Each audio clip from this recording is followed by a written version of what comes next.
Welcome back to Hashtag That. I'm Audrey Scafati. And I'm Mason Glod. From late night highlights to Jersey Shore, we're back with the latest entertainment news updates. All that and more. From Hamden to Hollywood, we are your source for Quinnipiac's entertainment news.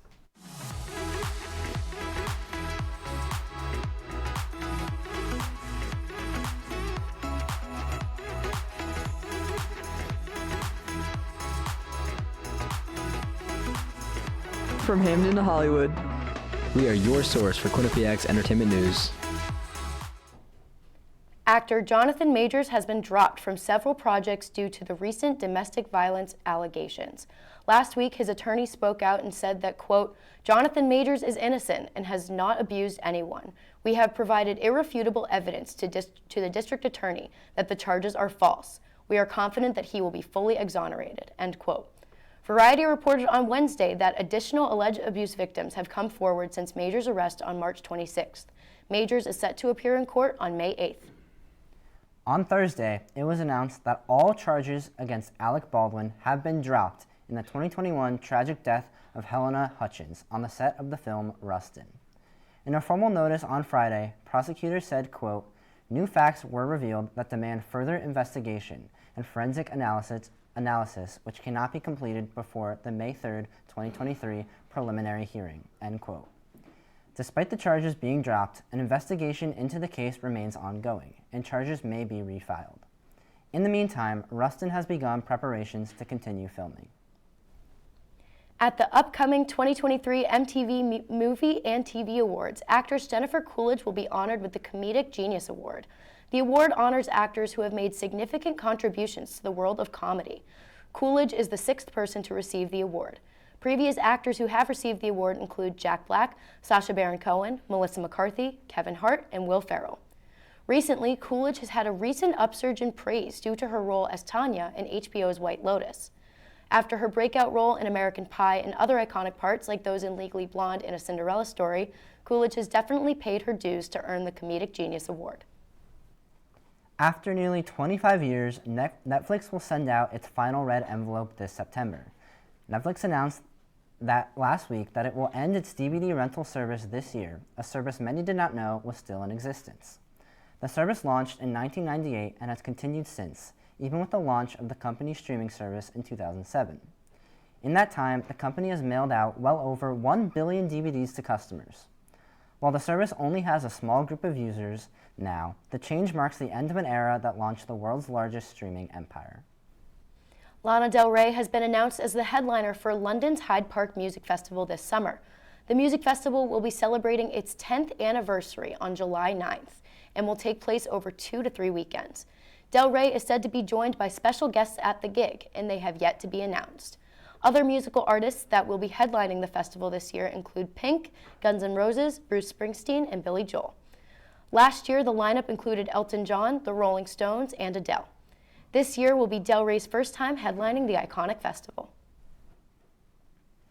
Ted Lasso star Juno Temple is in talks to star in Sony's Venom 3. While little is known about the film, Tom Hardy will return as the titular anti-hero, and Kelly Marcel will direct, marking her feature film debut. While little is also known about Temple's role, it will reportedly be considered a leading role. This marks Temple's first major film role since her Emmy-nominated turn as Ted Lasso's Keely Jones. Later this year, you can see Temple star alongside Jon Hamm in Season 5 of Fargo. The Val Ramos Flamenco Ensemble came to Quinnipiac this past month, and here with more on their performance is Erin Russell. Hey hashtag, it's Erin Russell here at Buckman Theater for a performance by the Val Ramos Flamenco Ensemble. This group has been all over, including the United States and Spain. I got to sit down in an interview with the founder and guitarist of the group and head of the Spanish department here at QU, Eileen Dever, about the origins of flamenco, their experience with it, and diversity on campus. It incorporates, of course, the traditions and the cultures and histories of southern Spain, which is Andalusia.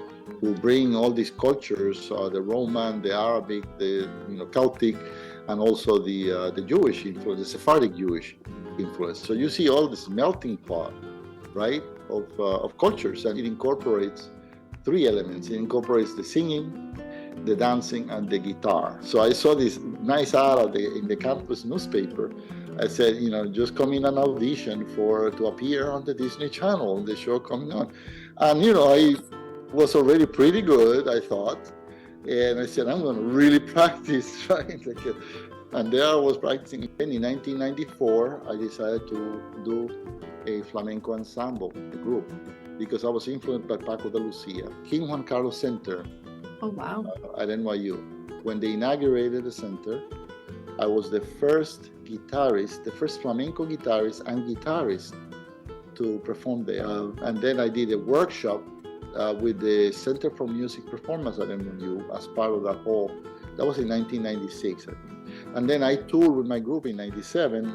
Another place that I just loved was at the U.S. Embassy in Madrid, in Spain, because the Spanish embassy was doing the inauguration of the new ambassador, the new U.S. ambassador to Spain.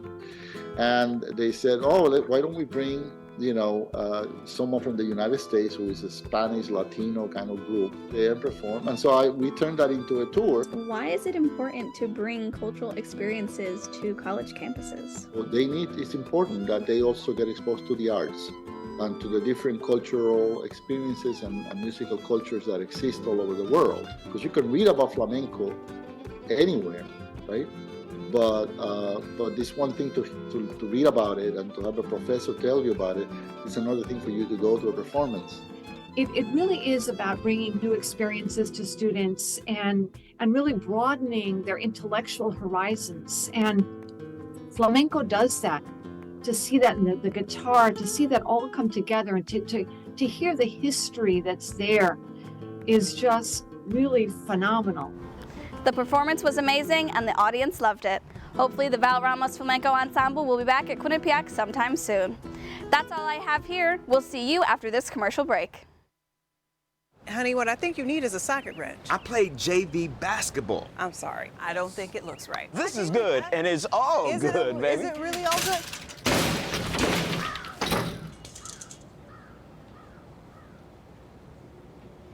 If you love me enough to routinely test your handyman skills, not to mention the strength of your marriage, then of course you'll visit nhtsa.gov/the-right-seat to make sure I'm in the right car seat. I'm gonna call my dad.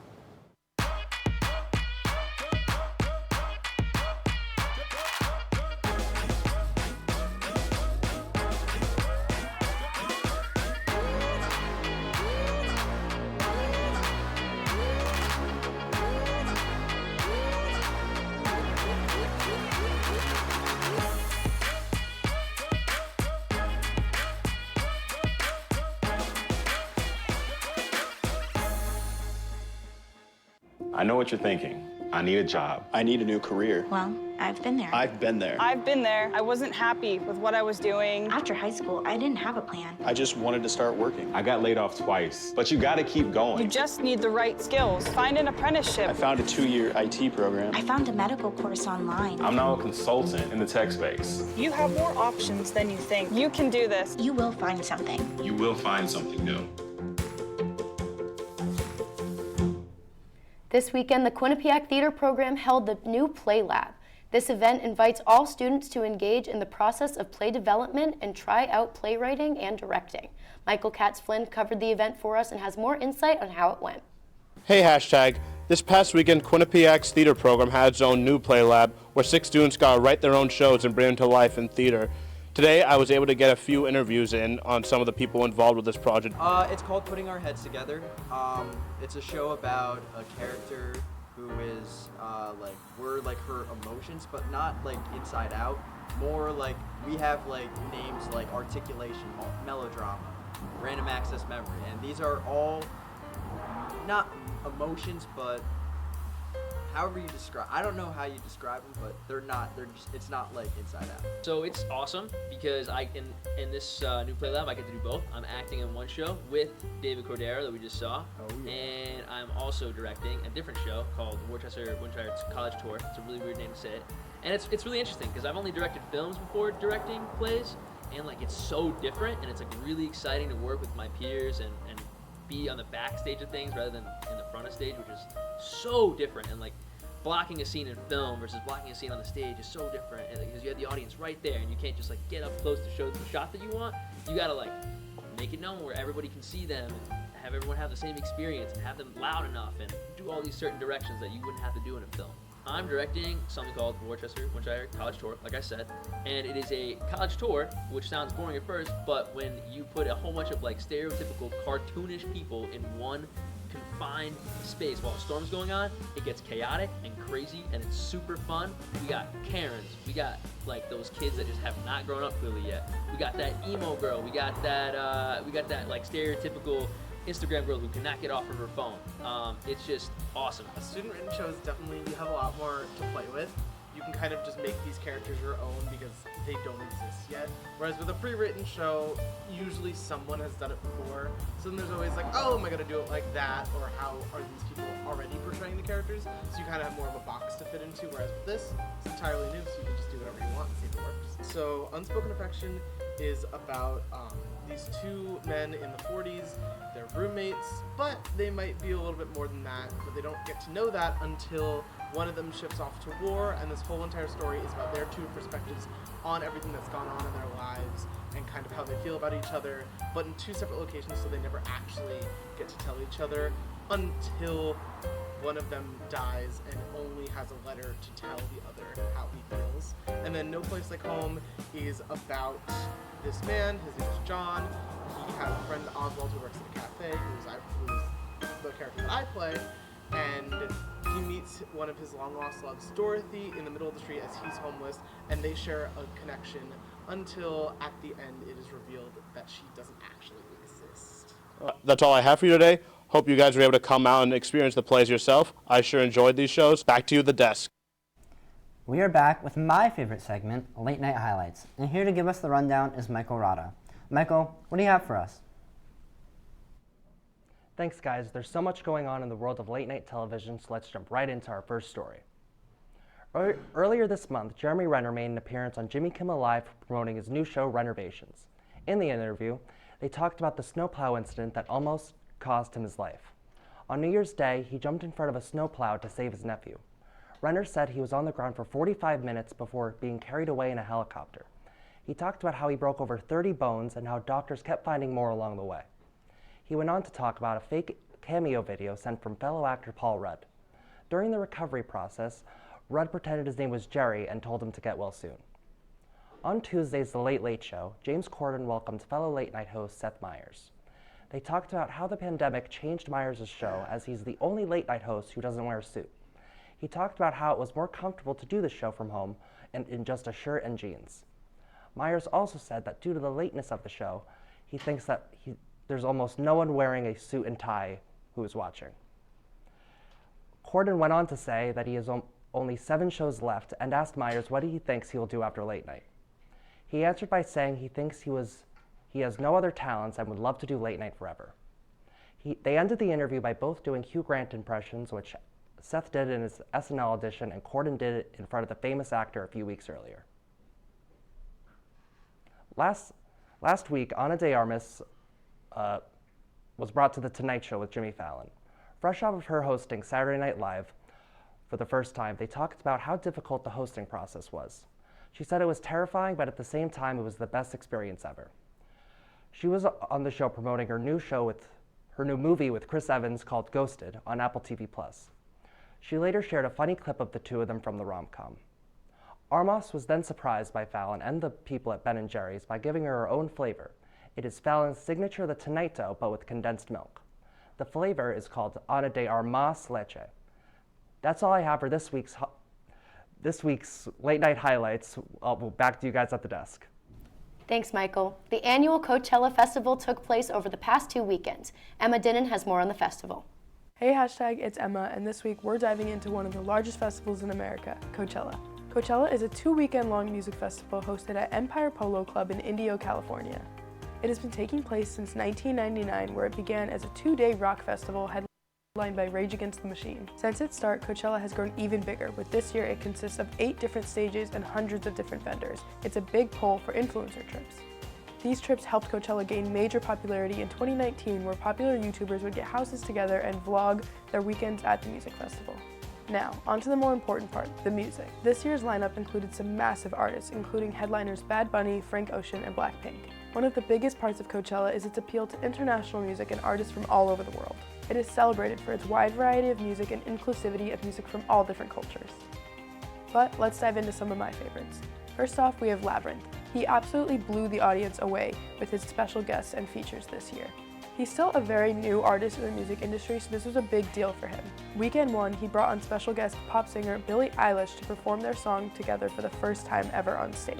And Weekend 2, he brought out special guest Zendaya to perform their song from the hit show Euphoria. Next comes Bad Bunny. He made history as being the first ever Latin musician to headline Coachella this year. He did not disappoint. His special guests consisted of Jay Cortez and Post Malone. On top of singing his hit songs, he filtered in video lessons about Latin music history and Puerto Rican music specifically. Kaliukis also fell into the theme of bringing out special guests, blowing everyone's minds when she brought out Omar Apollo, Tyler the Creator, and Don Toliver. More than just this, her set was filled with hits as she played songs from her new album, Red Moon and Venus. But one of the biggest controversies of the weekend comes from Frank Ocean. After showing up an hour late to his set and canceling a lot of big productions that were supposed to be going on during his show, he ended the show an hour early due to curfew. There's been lots of discussion around his set and why the production values were so low.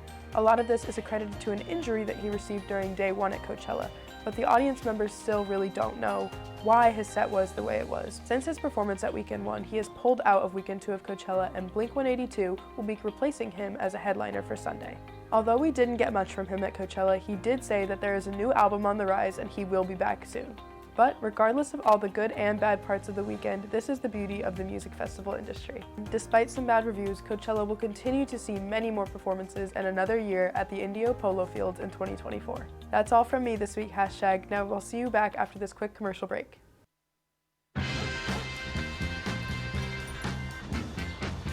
When we adopt a shelter pet, we discover they're a unique mix of all kinds of things. Come on, Jules, spot on this last one. There it is.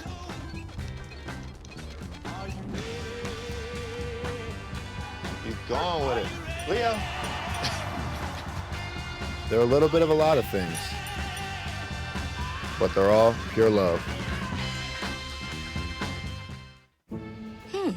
Maybe you can make retirement happen. After all, you made home ownership happen. Homeschooling yourself on loans, beefing up your credit score. So I'm pre-approved. You were like, yes! Sorry. Color coding listings, ticking boxes, and flushing every toilet in a 20-mile radius. Home sweet home. You aced house hunting. Now get the tips you need to get on track at aceyourretirement.org. What do you think you're doing, Kevin? Was just gonna drive home. There are several warning signs present that you shouldn't be driving. Like hearing voices? Like your text-to-emoji ratio? Oh man, the selfies. Selfie, nailed it. We all have warning signs that let us know that we're probably not okay to drive. Mine is pretending to be your subconscious. Craig, come on man, let's split a ride home. We're back with this week's Hollywood News Update. And here to fill us in on all of the latest West Coast entertainment news is Michael Katz-Flynn. Thanks, guys. Jumping right into our first story, Lionsgate is in the early stage of developing a Twilight TV show based on the best-selling book series by Stephanie Meyer. The 5 Twilight movies, which starred Kristen Stewart and Robert Pattinson, were a massive commercial success, grossing over $3.4 billion worldwide. It's unclear what the show will be about, but Meyer is expected to be involved in the adaptation. Lionsgate CEO John Feltheimer previously stated that there are more stories to be told in the Twilight franchise. While it's uncertain whether the show will be a new story or an adaptation of the books, the report suggests that they are developing a series version of Meyer's books. This news comes out of the announcement that Max is developing a Harry Potter TV series remake with J.K. Rowling attached as an executive producer. Despite the last movie being released in 2011, the timing of the Twilight TV show is also questionable, as the last movie was released in 2012. The movies were remembered for their weird dialogue and out of the ordinary acting. Though, this reboot could give the franchise a second chance and redeem itself. But what do you guys think? Could this series make people take Twilight seriously again? Or are all the memes just going to rise from the dead and worsen the franchise's legacy? I mean, Michael, you're asking someone who literally watches Twilight for the memes. I don't think that they should retell the same stories. I think they should branch out into a different part of the Twilight universe. For sure, they already have 5 huge movies that are obviously very popular. So I think they can expand it a little bit, maybe get some new memes, maybe kind of refresh the meme pool. For sure. So we'll see. I'm excited to see what happens. What about you, Michael?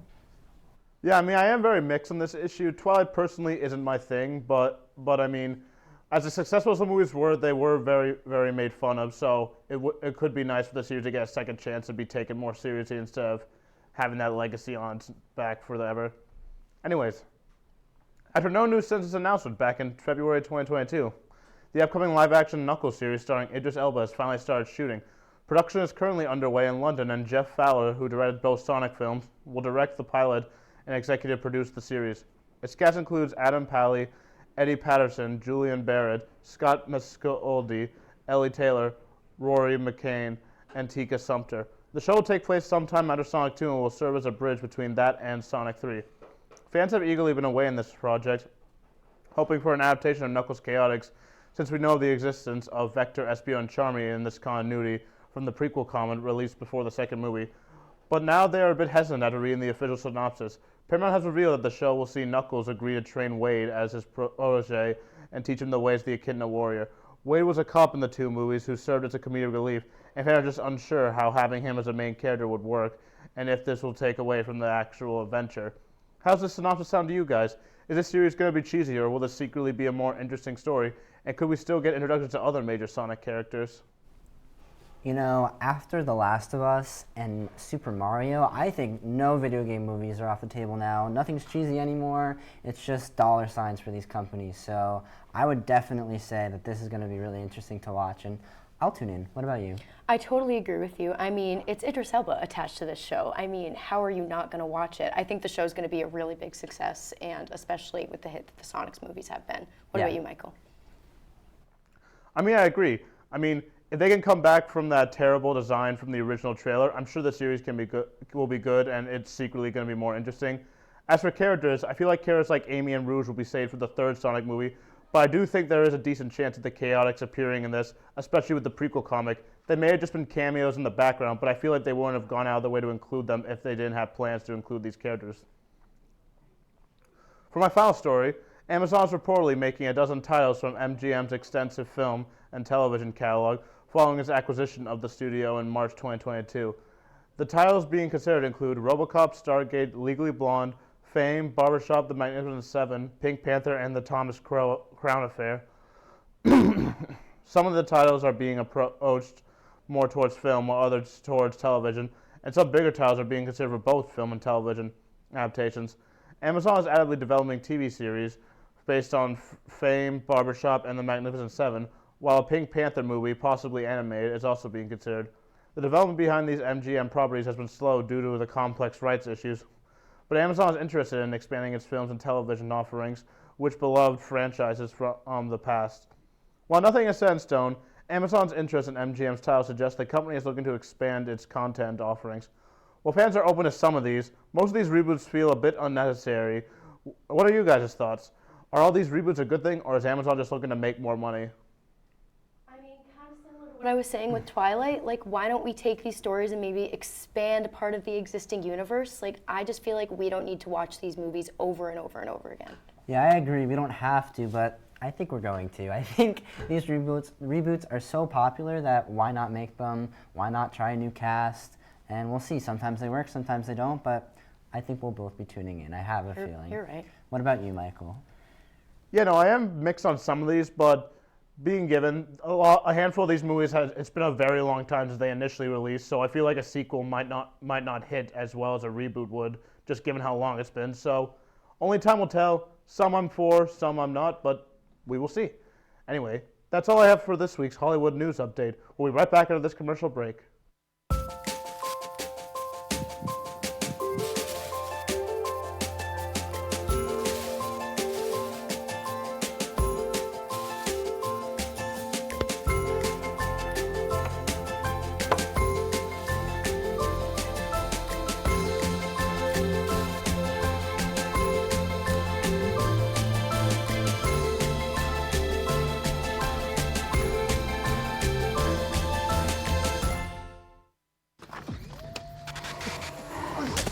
Multiple studies have shown that marijuana can slow both driver reaction and response time. which can be really dangerous. He's here. He's here. Wait. What? I can't drive. Why? My. Oh.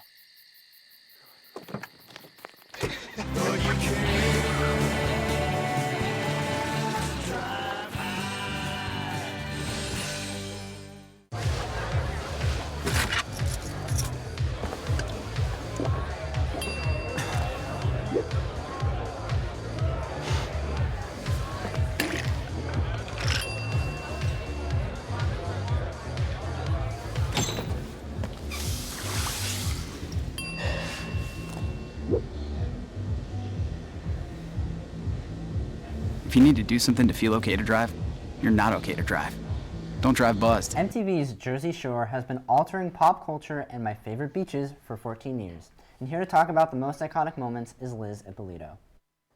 Hey Hashtag, I'm Liz Ippolito, and today I'm going over the top 5 most iconic moments in Jersey Shore history. Before I get into that, Jersey Shore is an MTV reality TV show that ran from 2009 to 2012, and it follows 6 adults for the summers at the Jersey Shore.